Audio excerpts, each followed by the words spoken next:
Prijeten pozdrav pri ogledu tedenskega dogajanja v jugovzhodni Sloveniji. Odstopa ljubljanskega in mariborskega nadškofa Antona Stresa in Marjana Tunoška kot posledica finančnega zloma družb, povezanih z mariborsko nadškofijo, še močno odmevata v javnosti. Začasni upravitelj ljubljanske nadškofije je postal novomeški škof Andrej Glavan. Odločitev sta predstavnikom sedme sile zdaj že nekdanja nadškofa sporočila v Ljubljani. Glede na to, da sem v mariborski škofiji in pozneje nadškofiji imel nekaj časa pomembno mesto in vlogo, je padel del odgovornosti za to nesrečo tudi name. Škof Andrej Glavan pa še naprej ostaja tudi novomeški škof, kar pomeni, da se mu bo obseg dela močno povečal. In mislim, da bo s svojim delom naredil vse, kar bo lahko v dobro cerkve, v dobro vernih ljudi in doprinesel, da se bo čim prej našla neka trajna rešitev. Novomeški škof Andrej Glavan se je rodil oktobra 1943 v Soteski kot 10. otrok v družini. Njegova 85-letna sokrajanka Marica Fifold ga pozna še iz otroštva. Izmeri, ki pride gor, se vidimo, ko smo bili prijatelji, že od mladih, kjer oni viže, ki je bil mlad, je zmeri igral, pa tak pevc je bil. Fifoltova meni, da je Glavanu zaupana zelo odgovorna služba, ki mu bo pri teh letih predstavljala dodatno obremenitev. Mislim, jaz mu želim obilo sreče, kako pa bo pa videl. Kot dodaja Gril, si Glavan tega položaja gotovo ni želel, a je zaradi ljubezni do cerkve to vlogo sprejel. Glede finančnega zloma v mariborski nadškofiji pa prezrlo se je tisto, kaj je bistvena naloga cerkve, in so na tem gospodarskem področju šli predaleč, preveč kreditov najeli. Gril poudarja, da se podobna zgodba kot v Mariboru novomeški škofiji ne more zgoditi. Ne, prvič, ker se takšnega poslovanja ne gremo, in drugič ostajamo zelo na realnih tleh. Tisto malo, kar imamo, poskušamo modro gospodariti. Mariborsko nadškofijo pa bo po odstopu Turnška začasno vodil celjski škof Stanislav Lipovšek. Glavan, ki je postal tudi predsednik Slovenske škofovske konference, pa izjave za medije danes ni dajal. V Šentjerneju še vedno ne vedo, kdo bo od 1. septembra vodil tamkajšnjo osnovno šolo. Svet zavoda je sicer potrdil učiteljico na šoli Tadejo Strmole in ne dosedanjo ravnateljico Viktorijo Rangus, a tega vsi ne priznavajo. Potem, ko so na 9. seji sveta šole imenovali Strmoletovo za novo ravnateljico, je prišlo do razrešitve 3 članov sveta in do sklica nove seje, na kateri so preostali člani izglasovali, da Strmoletove za novo ravnateljico ne imenujejo. Zato so nekateri člani sveta šole zaprosili za pravno mnenje glede veljavnosti sej. Se pravi, to mnenje je potrdilo, da je 9. seja, ki smo jo sklicali, da je ustrezna. Sicer ni bila sklicana strani prave osebe, vendar je bila sklepčna in je veljavna. Strmoletova, ki pred kamere ni želela, je prejela 2 obvestili. Eno, da je bila imenovana za ravnateljico, in drugo, da ni bila. Zdaj čaka na to, ali ji bo vodstvo šole vročilo pogodbo o zaposlitvi. Če do tega ne bo prišlo, bodo morali izbrati vršilko dolžnosti ravnateljice. Kar potem v tem primeru ni logično, ker je kandidatka dobila dovolj glasov. Da bi razjasnili, kje se skrivajo vzroki za nastala nesoglasja v šoli, so opozicijski svetniki zahtevali sklic izredne seje občinskega sveta. Menijo namreč, da zaradi tega trpi tako delo učiteljev, ampak menda tudi že delo otrok, kar seveda ima vpliv tudi na to, da če smo predstavniki občine in če sprejemamo odločitve v občinskem svetu, da vse vemo, zakaj gre. A včerajšnje seje se je udeležilo le 5 svetnikov, zato je zaradi nesklepčnosti odpadla. To je razlogi, zakaj izredne seje niso obiskane, je verjetno iskati v dirigiranem pristopu župana Franca Hudoklina.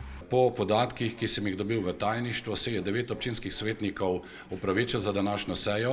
Moram pa povedati, da med, današnjimi svetniki ni tukaj kar 3 tisti, ki so podpisali tudi za sklic 10. izredne seje. Kot ustanovitelji nimajo z imenovanjem ravnateljice nič, zato se v delo sveta šole ne bi smeli vtikati, še dodaja. Občinski svet je sicer dal pozitivno mnenje obema kandidatkama. V Dolenjskih Toplicah so naredili korak bližje k razbremenilni cesti, ki bo preusmerila promet iz središča kraja. Gradili jo bodo v 3 fazah. Prva, tako imenovani preboj Roška pionirska cesta, se je z odkupom zemljišč že začela. Zdaj pa so občinski svetniki sprejeli še idejni načrt za celoten projekt. Pri tej naložbi ne gre za obvoznico v pravem pomenu besede, prav tako to ne pomeni, da bodo v prihodnje tam lahko vozili težki tovornjaki. Ta prepoved bo ostala tudi po izgradnji te ceste. In to, kar smo danes sprejeli, je pravzaprav idejna zasnova za preboj Roška pionirska. In to je pravzaprav trenutek, ko lahko damo v izdelavo na osnovi tega dokumenta projekt za pridobitev gradbenega dovoljenja. Druga faza predstavlja viadukt od obstoječega parkirišča pri kopališkem kompleksu nad Sušico do bodočega krožišča pri sedanjem križišču ceste Dolenjske Toplice-Meniška vas in Dolenje Polje, tretja pa ureditev prometa pri osnovni šoli. Del naložbe bo financirala Direkcija za ceste, del pa občina. Optimistična napoved za pridobitev gradbenega dovoljenja za prvo fazo je konec letošnjega leta, prvo lopato pa...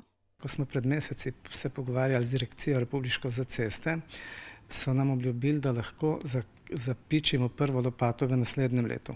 Zdaj na to turbulentno finančno stanje v državi si pač tega ne upam več obljubiti. Nekateri občani in svetniki imajo pomisleke, ali bo ta cesta pripomogla ali poslabšala prometno varnost otrok. Župan odgovarja, da ta projekt sicer ne bo 100% zagotovil varnosti, bo pa zagotovo večja kot doslej, predvsem v najožjem delu Pionirske ceste, ki bo potem zaprt za promet. To je ta ozka cesta, ki je sedaj dejansko najbolj nevarna in ni moč niti ograj postaviti, niti kako drugače razmejiti otrok od avtomobilskega prometa in ta del pa bo s tem prebojem zagotovo rešen. Za pravo obvoznico je bilo doslej narejenih že 7 različic, a je, kot pravi župan, država zaradi premajhne gostote prometa v doglednem času zagotovo ne bo financirala. Za sofinanciranje energetske obnove javnih stavb sta bila na nivoju države 2 razpisa. Občine pa so prijavile več kot 300 projektov. Gre za obnove šol, vrtcev in zdravstvenih domov. Država bo namenila 110 milijonov evrov, od tega gre več kot 3 milijone evrov v posavske občine. Krško bo za sanacijo 3 šolskih objektov dobilo 2,3 milijona evrov, Sevnica za obnovo 6 šol in zdravstvenega doma dober 1 milijon evrov, Brežice pa za 3 objekte okrog 900 tisoč. Na 2 so se dela že začela, in sicer na prosvetnem in zdravstvenem domu. Obe investiciji sta bili ocenjeni na dobrih 600 tisoč evrov. Ponudbe izvajalcev, ki smo jih prejeli in ki so bile izbrane na razpisu, so nekoliko nižje. Znatni delež sredstev bomo tukaj črpali iz evropskih skladov. Dela na prosvetnem domu, ki se bo po novem imenoval Dom kulture, bodo zaključili v začetku jeseni, na zdravstvenem domu pa komaj prihodnje leto. Takrat bodo začeli tudi obnovo šole Velika Dolina. Zamenjava strehe z ustrezno izolativno kritino, zamenjava stavbnega pohištva v delu objekta, ureditev prezračevanja oziroma ogrevanja v telovadnici, ki je najbolj pereča. Obnovitvena dela v smislu energetskih sanacij objektov in sofinanciranje bosta v celoti zaključena v letu 2015. Šolam in javnim ustanovam bo to pomenilo veliko prihrankov pri ogrevanju, tako da se bodo vlaganja v obnovo povrnila prej kot v 10 letih. Ureditev križišča na Ratežu ostaja nerazrešena naloga vpletenih strani. Kot smo poročali, ni soglasja med 4 lastniki ob križišču in občino ter državo kot nosilko projekta, saj gre za državno cesto Novo mesto Šentjernej. Če dogovora ne bo, na direkciji napovedujejo razlastitev. Rok Vovko iz tamkajšnjega gostišča ne razume, zakaj občina vztraja pri obstoječem projektu, ki bi jim korenito poslabšal življenje. Nam odvzame skoraj 60% parkirnih mest, potem motena bi bila tudi prenočitvena, kakor tudi gostinska dejavnost. Onemogoča nam sedaj tale pad položaj tudi nadaljne investicije. Zato so že maja na občino naslovili dopis, a odgovora niso prejeli. Predlagali smo novelacijo prometne študije v kateri navajamo ponovno štetje prometa. Na podlagi tega bo ugotovljeno, da se je promet zmanjšal, tako tudi promet tovornih vozil. Iz tega posledično sledi, da zahtevamo zmanjšanje zavijalnega radija, ki bi potekal po zemljišču, ki je v naši lasti. Župan Alojzij Muhič odgovarja, da so zahteve lastnikov na direkciji za ceste. Glede na to, da se to načrtuje za 20-letno obdobje, da je ta študija bila narejena, da so tele malenkostne spremembe v prometu ne vplivajo na te zadeve in da smo v glavnem upoštevali njihove zahteve. Tiste, ki so jih prvotno podali, naknadne pa preučujejo, dodaja Muhič. Gre za problem levega zavijalca in posledično poseg na privatna zemljišča. Z konkretno 4 lastniki skušamo najti ustrezno rešitev, tako da bi zadostili prometne varnosti na eni strani, možnosti uvažanja težjih vozil. Projektna dokumentacija je izdelana in ta čas pridobivajo zemljišča, dodaja Vilenpart.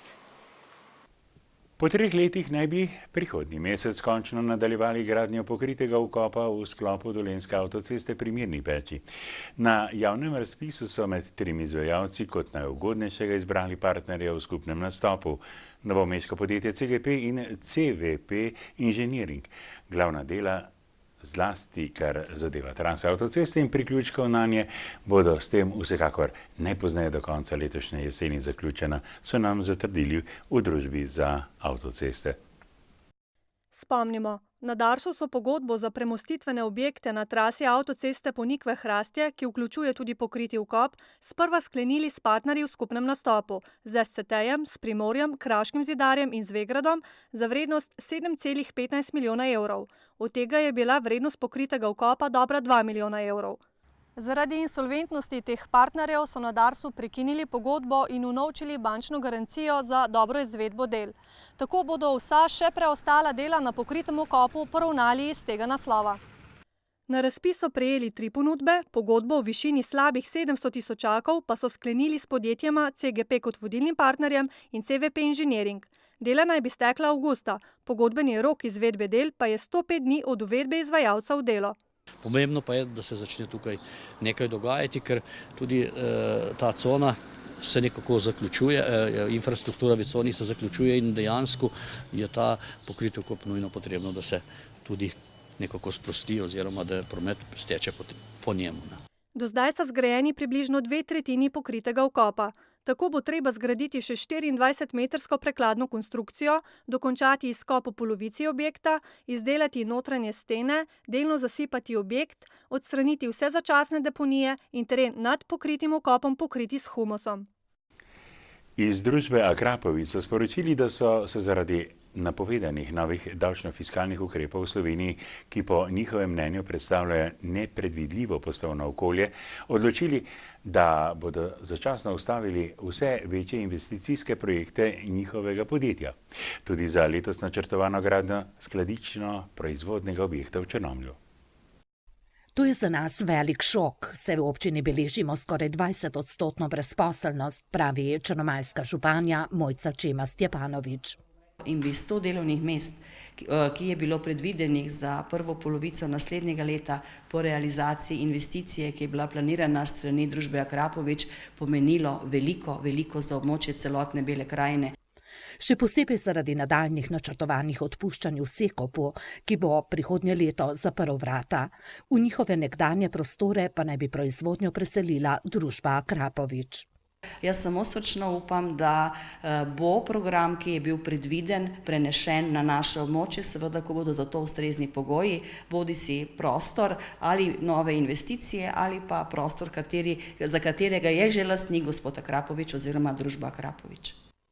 Če se to ne bo zgodilo, bo stopnja brezposelnosti krepko narasla in Bela krajina bo še bolj potisnjena na obrobje države, pravi županja, ki je že pisala predsednici vlade in pristojnemu ministru, ter v pismu zapisala, da dodatne neselektivne obremenitve podjetij tudi na Belokrajnskem z vseh vidikov zapostavljenem območju niso sprejemljive.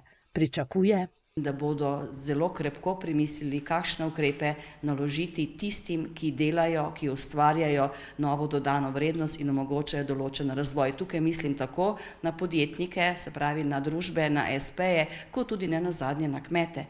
Tisti, ki vlagajo v razvojno zaostala območja, kamor na žalost sodi Bela krajina, bi morali imeti določene olajšave in ne dodatnih obremenitev, je prepričana Čema Stjepanovičeva, ki kljub dopustom kmalu pričakuje odgovor vlade. Črnomaljska županja je začuda od vlade takoj sprejela odgovor v zvezi z negradnjo skladiščno-proizvodnega prostora v Črnomlju in dobila je takšnega, kot ga ni pričakovala. Za lepšo cesto med Brezovo Rebjo in Prečno pa sta svojima podpisoma na pogodbi poskrbela žužemberski župan in generalni direktor CGP Novo mesto. Ostanite z nami.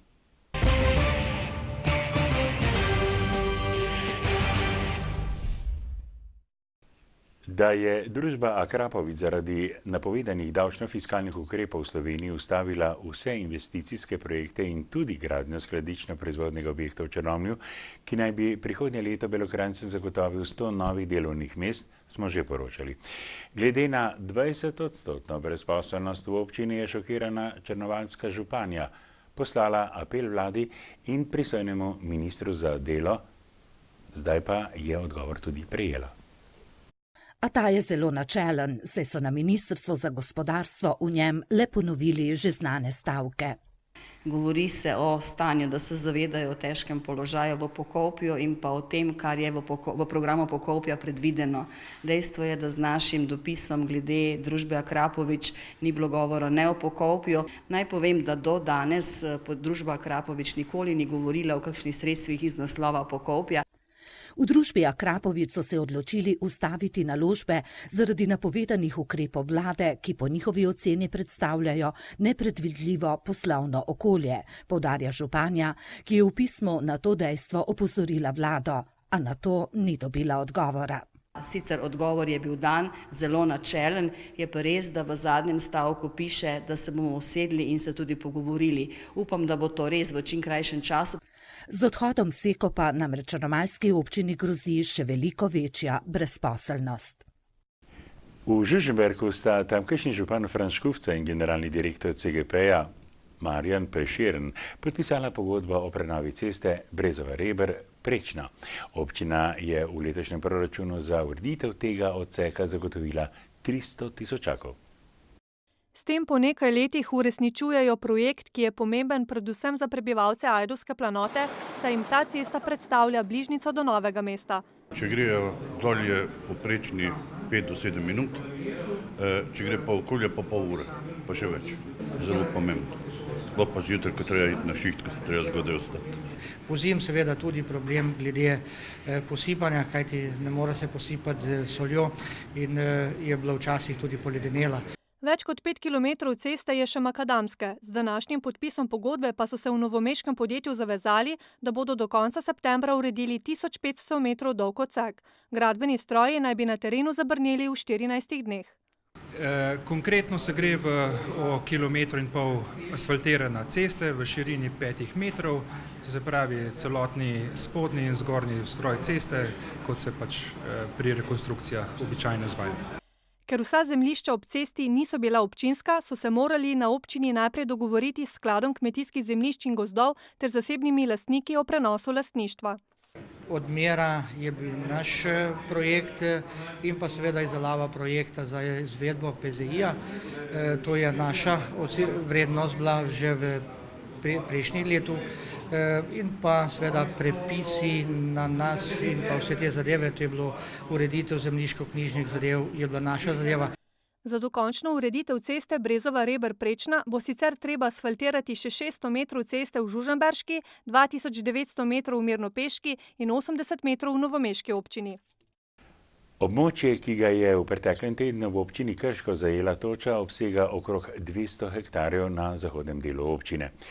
Župan Miran Stanko je po ogledu škode obljubil pomoč najbolj prizadetim gospodinjstvom.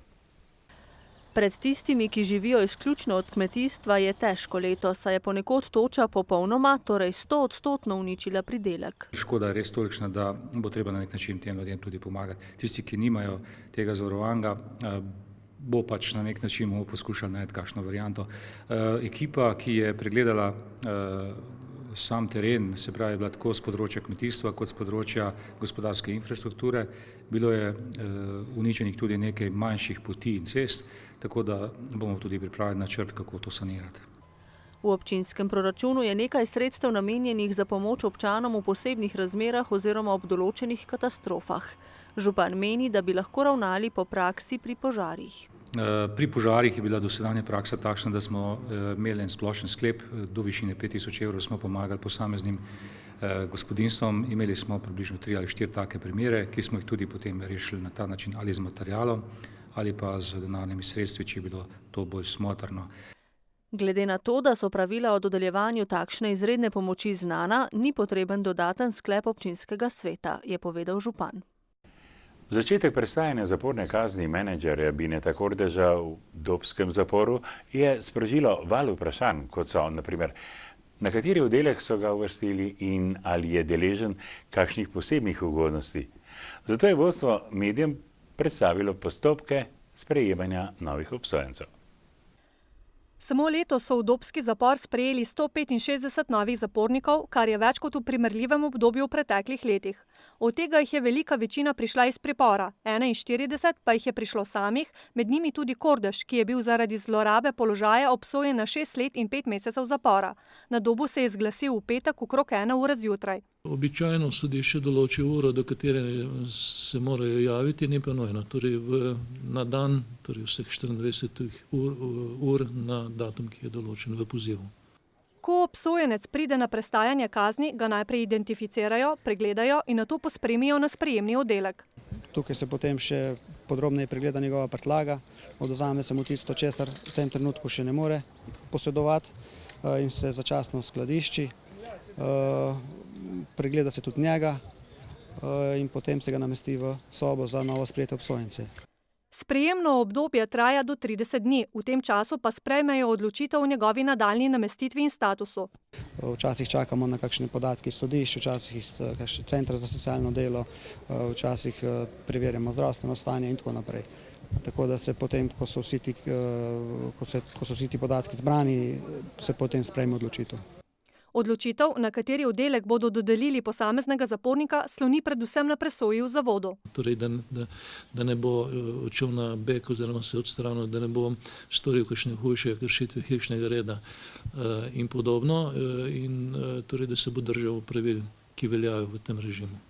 Na sprejemnem oddelku je prostora za okrog 50 obsojencev, tam pa so poleg novo sprejetih tudi obsojenci, ki morajo biti iz različnih razlogov posebej varovanem režimu. Danes je sicer na Dobu zaprtih 595 oseb, kar je 80 več od razpoložljivih kapacitet.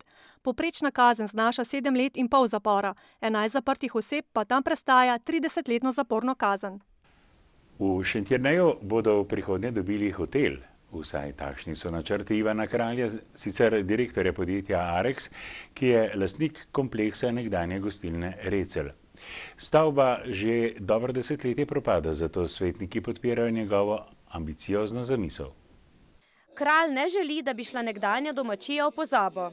Ker je v slabem stanju, je naša želja, da s kulturno dediščino pridobimo soglasja, da to stavbo premaknemo iz varnostnih razlogov za 3 metre in z enakimi materijali zgradimo novo. Naslednji korak je pridobitev gradbenega dovoljenja za sodoben hotel, ki ga Šentjernej potrebuje, pravi Kralj. Naložbo ocenjuje na 2 do 3 milijone evrov. Šentjernej rabi, bom rekel, tako idejo oziroma tak projekt. Sem pa seveda siguren na vse poznavanje, na razgovore, ki smo jih večkrat upravljali, da je to projekt po finančni plati zelo visok. So tukaj možna tuja vlaganja, interesi za tuja vlaganja so.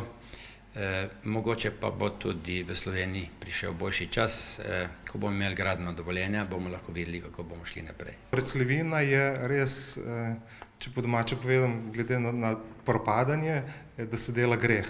In vse kar bo boljše od trenutnega stanja, bo pohvale vredno.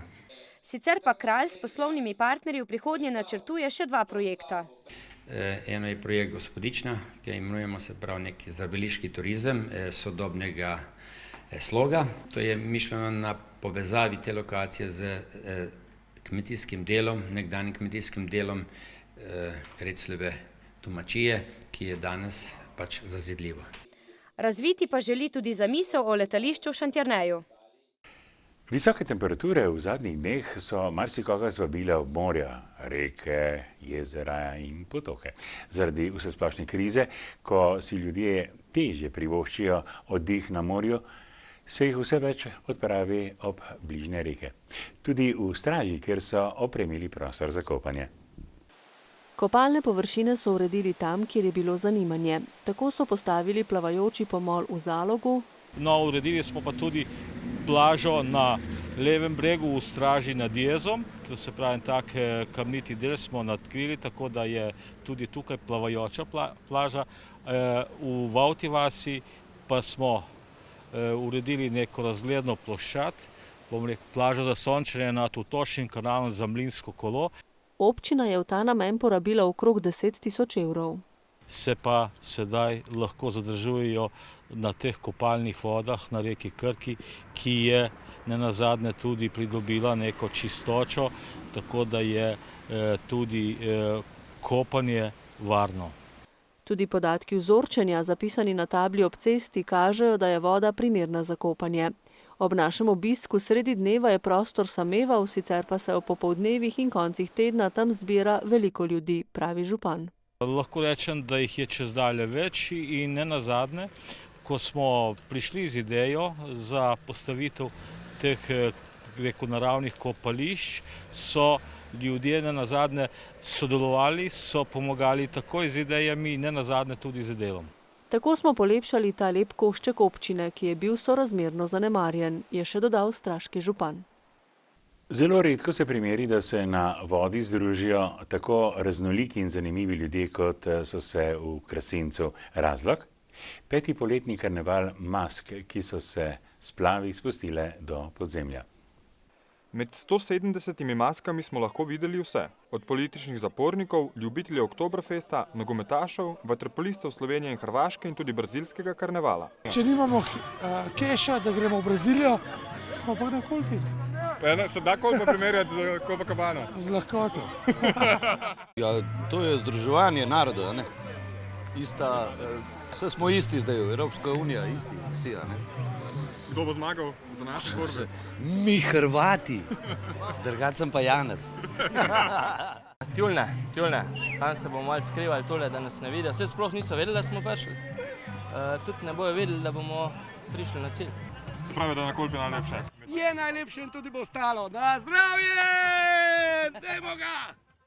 Z zelo počasnim tempom in nemalo težavami, da so se prebili čez plitko vodo na štartu, se je proti podzemlju podalo 10 splavov in čolnov. To je bilo zimsko oblačenje v to in smo rekli, gremo v kopalkah, mi prejmo to tam, se vržemo v Kolpe, gremo ven. Je pa to dejansko ideja zaradi tega, da se dejansko družimo. To je druženje, to je tudi bil prvi karneval v Sloveniji na vodi. Poletni karneval organizira kulturno-umetniško društvo Kučar, razposajene maske pa so se na sklepni veselici zabavale dolgo v noč. Prav zato, ker smo zaradi vročine v obdobju pasjih dni, je primerna tudi tale misel. Zakaj ima pes običajno več prijateljev kot človek? Zato, ker ne maha z jezikom, ampak z repom. Pa nasvidenje danes teden.